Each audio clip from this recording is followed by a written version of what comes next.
নমস্কার, আমি কিংশুর। শুভ সন্ধ্যা। আইআইটি মাদ্রাসের একমাত্র বাঙালি সংগঠন দিগন্তের পক্ষ থেকে আমাদের তথা দিগন্তের নতুন বন্ধুদের সাদর অভ্যর্থনা জানাতে আজ আমরা এখানে এক হয়েছি। আছে জন্ম, তারপর আমি আছি, তুমি আছো, আর আছে প্রেম, আর আছে রাত্রি, যে রাত্রি আমাদের স্বপ্ন দেখায়। তারপর শুধুই তুমি, হলে বা ক্ষণিকের অতিথি, তবুও চিরন্তন, ভোরের প্রথম আলোর মতোই সুন্দর।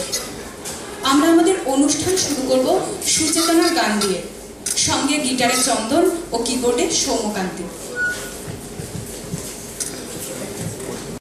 আমরা সবাই নিজের মতন এক একটা জীবন বেছে নিই, শুধুমাত্র সেই ভালো লাগাটুকু নিয়ে পথ চলার তাগিদে, যে কাজের মধ্যে আমরা বেঁচে থাকাটা উপভোগ করতে পারবো, আমরা সেই কাজটাই বেছে নিই। কিন্তু হঠাৎ সেই বেছে নেওয়া জীবন, সেই বেছে নেওয়া কাজ কেমন যেন এক রুটিনের ফাঁদে পড়ে ভয়ানক সংকট টেনে আনে। সুদূর চেন্নাইয়ে এসে মাঝে মধ্যে আমরাও সেই শূন্যতার সাক্ষী হই। ব্যস্ত জীবন, অনেকেই অগোচরে ব্যস্ত প্রকৃতিও, তবু তারই মাঝে কোথাও আবেগী অনুভূতি। নিশুতি রাতে ঝিঝিদের কান্নায়, মনের খাতায়, জীবন জটিলতায় সামান্য সময় সঞ্চিত থাকে কখনো সখনো। আর সেই শিখিয়ে আনার সময়ের ফসলই আমাদের দিগন্ত। এর মধ্যে দিয়ে আমরা বাংলার বাইরে এক ক্ষুদ্র বাংলাকে খুঁজে পাই। আমি দিগন্তের পক্ষ থেকে আমাদের শ্রদ্ধেয় স্যার সুন্দরগোপাল ঘোষকে দু চার কথা বলার জন্য অনুরোধ করছি।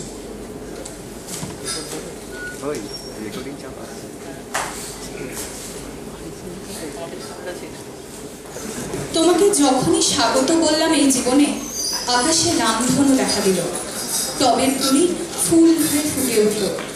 আর তারপর তোমায় ভালোবেসেছি, গ্রীষ্মে, বর্ষায়, শরতে, হেমন্তে, এমনকি শীত, বসন্ত, গ্রীষ্ম পেরিয়ে আবার যখন বর্ষার রাতে মেঘ ও চাঁদের খুনসুটি চলত, তখনও। আজও ভেসে চলেছি তোমার স্রোতে, আর তুমিও তো প্রেম দিয়েছো প্রাণী। আর তারপর তোমার হাত ধরে তোমায় খুঁজে চলেছি আজও, ঠিক যেমন অপুর সংসারের শেষ দৃশ্যে অপুর কাঁধে চেপে কাজলের বাবাকে খুঁজতে চলা। রবীন্দ্রসঙ্গীত, হ্যাঁ, আমাদের অর্থাৎ আপামর বাঙালিকে প্রেম ও স্নেহ দিয়ে সযত্নে লালন করে চলেছে আমাদের সবার ভালোবাসার রবীন্দ্রসঙ্গীত। সেই স্নেহ ঠিক যেন শৈশবের ছোট্ট নিকোনো উঠোনে ঝরে পড়া এক চিলতে শরদের রোদ। আমাদের পরবর্তী নিবেদন রবীন্দ্রসঙ্গীত, পরিবেশনার প্রীতি।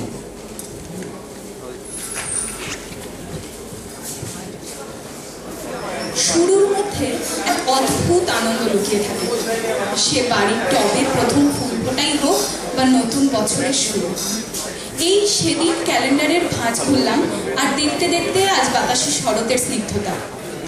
মনে পড়ে যায় ছেলেবেলায় এক অচেনা বৈষ্টমীর গানে ঘুম ভাঙার কথা, শিউলিতলা থেকে এক মুঠো সুবাস এনে মার আমার হাতে রাখার কথা।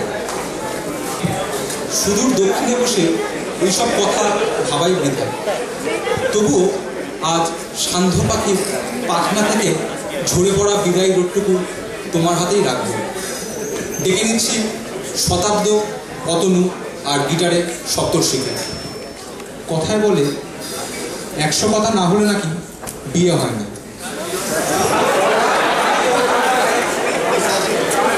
বিয়ের আগে প্রধান দুটি বিষয়, এক পাকা কথা আর পাকা দেখা। সেই সূত্র ধরে পরে অনুষ্ঠান শ্রুতি নাটক পাকা দেখা। রচনা স্বপন গঙ্গোপাধ্যায়, পরিবেশনায় অমৃতা আর রিতেন্দু।